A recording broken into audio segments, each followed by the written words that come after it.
Hi. Transnistria is a self-proclaimed breakaway state located in Eastern Europe. It is situated on the eastern bank of the Dniester River and is landlocked between Moldova to the west and Ukraine to the east. The capital city of Transnistria is Tiraspol. The region is controlled by separatists who declared themselves independent from Moldova in 1990, but its status is not internationally recognized and remains a source of political tension. All the members of the United Nations consider Transnistria a legal part of Moldova. Only the unrecognized states of South Ossetia, Artsakh, and Abkhazia have officially recognized Transnistria as a sovereign state. Currently, around 1,500 Russian soldiers as peacekeepers are deployed in Transnistria to ensure peace in this region.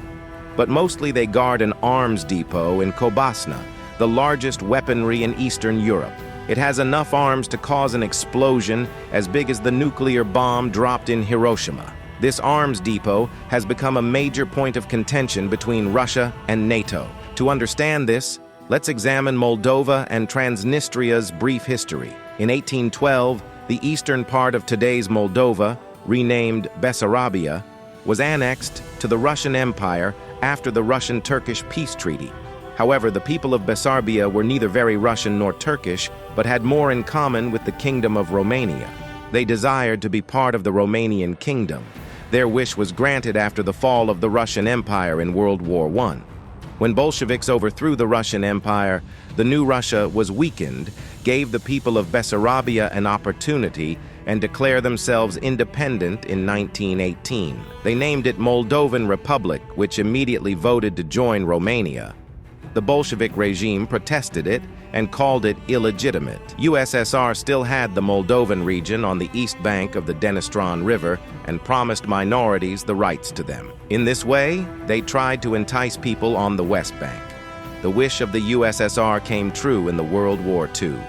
Romania supported Germany in the war and fought a bloody war with the USSR over this piece of land.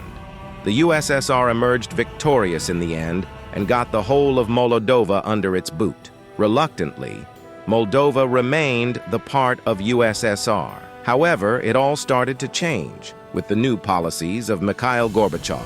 He ended political repression and allowed the adoption of new ideas, which led to several political movements. This led to resurgence of pro-Romanian sentiments in Moldovan region and gave birth to the Popular Front movement in 1989. The Moldovan region declared sovereignty and established its government. They also adopted the Romanian flag and national anthem. However, the ethnic minority of Moldova, mainly Russian and Turkish-speaking, saw it as an attack on them and feared that they would be repressed in this new regime.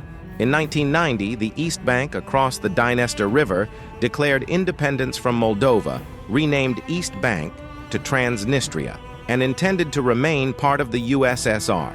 But Moscow didn't respond to Transnistria as the USSR was in its crisis.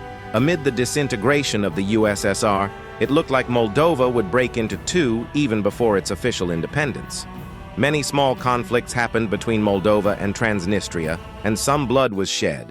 After the complete disintegration of the USSR, in 1992, a full-scale war broke out. Hundreds of people died in the battle that took place in Dubasari city. Despite a peace treaty in March 1992, the fighting continued in a port named Bender. Moldova was winning the war, but it all changed when Russia entered the conflict. In Cobasna, there was one of the largest arms depot with deployments of the USSR's Red Army units. After USSR ceased to exist, this Red Army found itself stranded, and the question of who was in control. As the UN recognized Moldova, it mandated that Moldova should have jurisdiction over this Red Army unit. However, Russia declared the Red Army in Transnistria under their authority and renamed it Russian 14th Army. 14th Army Commander Yuri Netkachev demanded the withdrawal of Moldovan army from the East Bank. Russia signed an agreement that its armed forces would not be involved in the conflict. Still, the 14th Army got involved in the name of protecting the Russian-speaking people of Transnistria. In June, Moldova made the last attempt to reclaim Bender. but was crushed by the tanks of Russian 14th Army. After this, peace talks were started in which Russia was the one that laid down the terms. Russia rejected the proposal of international peacekeeping force and instead deployed 1,500 Russian soldiers as peacekeepers. Internationally, this war got less attention as other disintegrated nations from USSR were either fighting each other or were in civil war.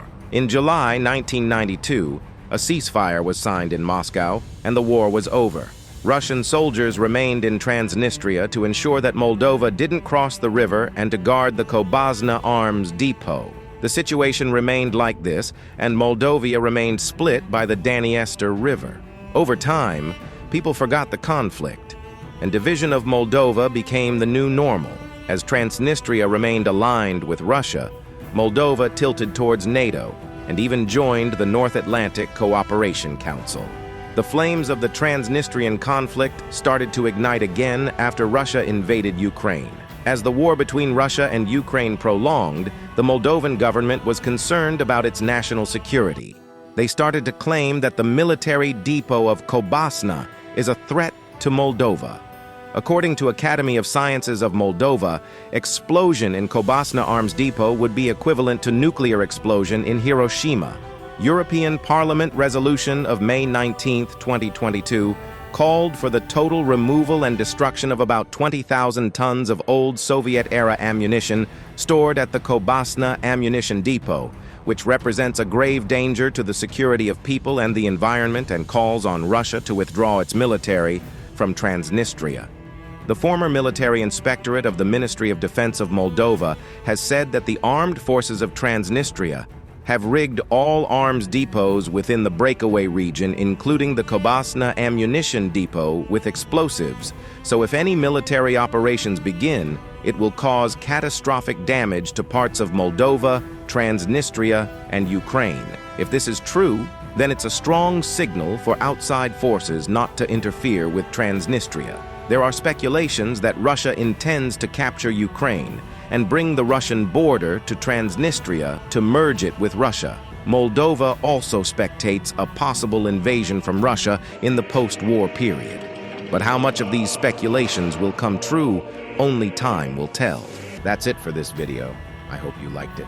Don't forget to like, share, and subscribe. There will be more informative videos like this in the future, so stay tuned.